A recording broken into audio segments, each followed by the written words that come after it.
Salut. Alors, je viens de me réveiller. J'ai une drôle de tête, mais j'ai eu besoin de faire une vidéo pour Voyance Médium. Et donc, je vais vous raconter une petite histoire qui m'est arrivée hier. Euh, voilà. Donc, les histoires que je vous raconte, c'est vraiment des choses de ma vie. Et ce sont toutes ces choses que j'essaie d'éclaircir en travaillant le tarot, en travaillant la peinture, en lisant mes textes. Parce que je lis beaucoup de textes. Parce que j'ai fait des études de psycho, donc je me dis que c'est pas un hasard que j'ai fait psycho.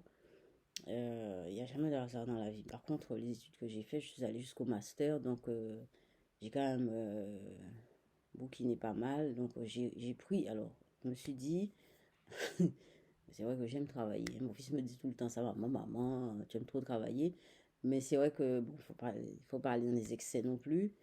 Mais c'est vrai que, alors j'ai repris, j'ai les trois grands, hein, pour moi, c'est Jung, Freud et Lacan.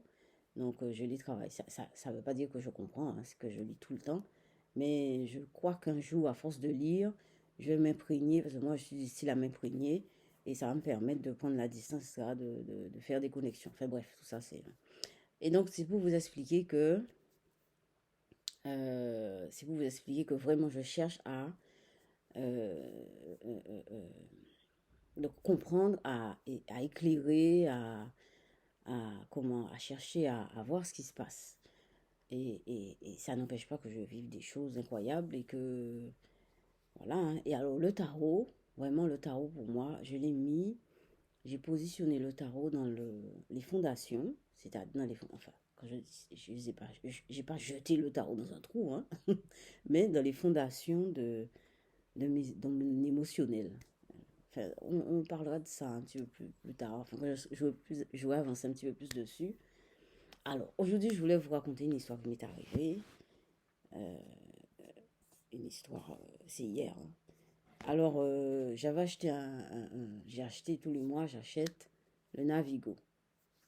Navigo, RATP, vous savez, avec la solidarité transport, etc.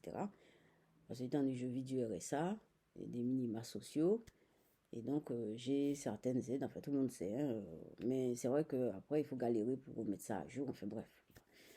Donc j'ai acheté ce mois-ci, mon fils m'a acheté ce mois-ci les tickets, enfin le Navigo, etc. Et en fait, moi, j'avais pas comment enregistrer la réduction. Parce qu'il faut enregistrer la réduction qu'on vous donne. Et en fonction de ça, vous payez le Navigo. Et je ne l'avais pas fait. Parce que j'avais d'autres trucs à faire. Et donc, mon fils a été m'acheter le ticket. Et donc, on lui a donné un ticket au prix normal, quoi. Donc après, il va falloir. Après, j'ai dû faire le truc en marche arrière pour aller réclamer. Bon, enfin bref. Et donc, il fallait remplir une feuille pour demander le remboursement, etc. Et donc, j'étais là. Alors, donc, j'ai rempli la feuille et je cherchais un guichet de la RATP pour que laisser cette feuille, qu'on puisse bien enregistrer que j'ai fait une demande de remboursement. Alors, comme d'habitude, je suis une personne, voilà, je galère énormément dans le relationnel. C'est pour ça que je vous ai dit que l'ermite, c'est vraiment une carte que je crois que c'est ma carte préférée, l'ermite. Parce que ça rejoint vraiment un idéal de vie pour moi, c'est rester dans mon trou et ne pas sortir. Sortir pour aller chercher les courses et puis c'est tout quoi. Il fallait des marches, mais rester dans mon trou.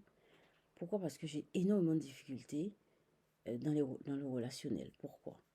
Parce que quand j'arrive vers quelqu'un, je ressens tout de suite ce qui se passe. Comme dit, comme fait. Je vous dis tout ça pour poser, vous mettre dans l'ambiance hein, de ce qui s'est passé aussi. Alors, donc j'arrive, je me dis, mon Dieu, bah, pourvu que je tombe sur quelqu'un qui soit ouvert, quelqu'un qui soit volontaire pour être dans la bienveillance. Voilà, bienveillance. Alors, oh là, quand j'arrive, je vois au loin la dame, je me suis dit, ça, c'est pas quelqu'un de bien. Et elle sera pas dans la bienveillance. Je sais pas, j'ai senti tout de suite. Alors, mais j'y vais quand même. Bonjour madame, voilà, je dois faire une demande de remboursement parce que voilà, mon ticket, etc., etc., comme je vous ai expliqué. Elle me dit, attendez, attendez que je vous explique, etc. Mais je ressens quelque chose qui me fait mal ici. je ressens quelque chose qui me fait mal ici, qui me serre ici. Je me dis, mon Dieu. Alors, j'ai commencé. J'étais là. Et donnez-moi de l'aide. J'étais là, je me dis, étant donné que je sens quelque chose qui serre ici, je me dis, je me dis en moi, mais mes lèvres bougent, hein, mes lèvres bougent. Je dis, donnez-moi de l'aide, je cherche de l'aide, donnez-moi de l'aide. Et la dame en face me regarde, mais je continue parce que je sens que ça ne passe pas. Cette dame n'est pas dans la bienveillance. Alors, je dis, donnez-moi de l'aide pour que je puisse faire bien cette démarche, donnez-moi de l'aide. Je suis comme ça, mais je vais vous dire pourquoi, à qui je demande de l'aide après. Hein. Donnez-moi de l'aide, donnez-moi de l'aide. Et cette dame en face de moi m'arrête et me dit, Madame, arrêtez de demander de l'aide. Je comprends pas. Je vous assure, j'ai pas compris. Je dis comment? Elle me dit, arrêtez de demander de l'aide, je vous parle. Je lui dis, mais madame, si je demande de l'aide, ça doit pas être en opposition à ce que vous, à ce que vous vouliez m'aider. C'est l'aide, ben aide plus aide égale aide. Il me semble, hein. Ça doit aller, ça doit s'ouvrir, en fait, ça doit être bien, ça doit pas vous embêter. Bon, eh bien, quand vous serez disponible, je vais vous parler. Je lui ai dit, madame, vous savez ce qu'on va faire? Eh bien, elle a continué à m'expliquer, hein. Mais j'étais déjà partie. Hein. Je lui ai dit, madame, vous savez ce qu'on va faire? Je vais reprendre les papiers et j'irai ailleurs. Elle me dit, non, non, non. Même si vous allez ailleurs, ça sera pareil. Je dis, madame, non. Ça sera une autre personne. Voilà. Et je dis, merci, madame. Au revoir. Voilà ce qui s'est passé. C'était dingue. Mais qu'est-ce que c'est? Alors je dis à mon fils, mais là, t'as pas trouvé la dame bizarre? Il me dit, mais oui, c'est bizarre.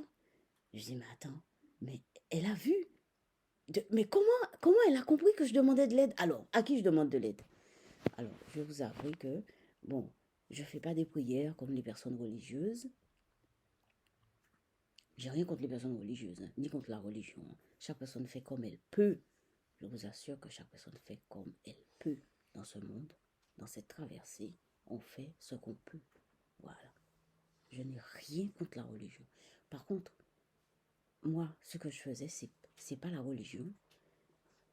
Je suis sûre, vous voyez, à chaque fois je dis quelque chose qui me tient à cœur, il y a une espèce de frisson qui me prend les jambes.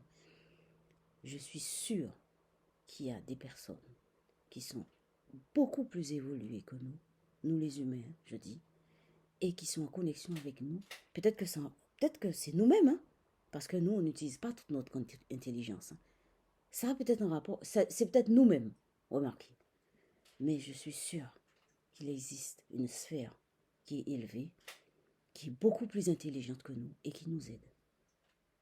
Bon, cette aide-là ne se fait pas systématiquement. Je dis, si vous êtes en train de vous faire tuer, vous demandez de l'aide, ça se trouve, il n'y aura pas de réaction. Hein. N'allez pas dire que, ah oui, madame de la voyance médium a dit que demander de l'aide et ça y est, c'est bon. Non, non. Moi, je le fais. Je n'ai pas systématiquement de réponse, hein, mais je le fais par je ne sais pas, parce que je trouve que je tombe dans le dégoût tellement facilement. Au lieu de tomber dans le dégoût systématiquement, je demande de l'aide. Je dis aidez-moi, aidez-moi, je sens que je ne peux pas faire, aidez-moi. Et bien parfois, il y a une réponse. Alors, j'ai pris mes papiers, concrètement. Alors, c'est une sphère plus intelligente. Je m'adresse à une sphère plus intelligente, plus ouverte, et qui est plus ouvert. Je sais pas, quelque chose qui permet que ça soit plus fluide. Alors, donc, comme dit comme fait, enfin, pas tout le temps, hein, mais ça se fait. Eh bien, j'ai ramassé mes papiers, j'ai salué la dame et je suis partie. J'ai dit à mon fils, écoute, on va continuer, on va aller vers les halles. Et on a été aux halles et je suis arrivée dans un autre bureau. J'ai dit, bonjour madame, voilà, j'ai une démarche à faire pour un remboursement. Est-ce que vous pouvez m'aider? Mais oui, donnez-moi les papiers. Ça s'est fait naturellement, comme si c'était bien. C'était fluide. Mais j'ai dit merci. Alors peut-être que ça m'a même je dis merci. Hein. Voilà, je dis merci à la demande que j'ai faite. Merci. Au fait que bon voilà, voilà, je suis sûre. Vous savez, peut-être que je suis tarée, hein? Je suis sûrement tarée, j'ai peut-être un côté taré, hein? Mais je suis sûre que, eh bien, il y a une réponse qui peut se faire quand on demande vraiment et sincèrement. Et quand on fait tout dans sa vie pour être juste, hein, et sincère avec soi-même. Aussi. Bon, eh bien, je vous laisse passer une bonne journée. À bientôt.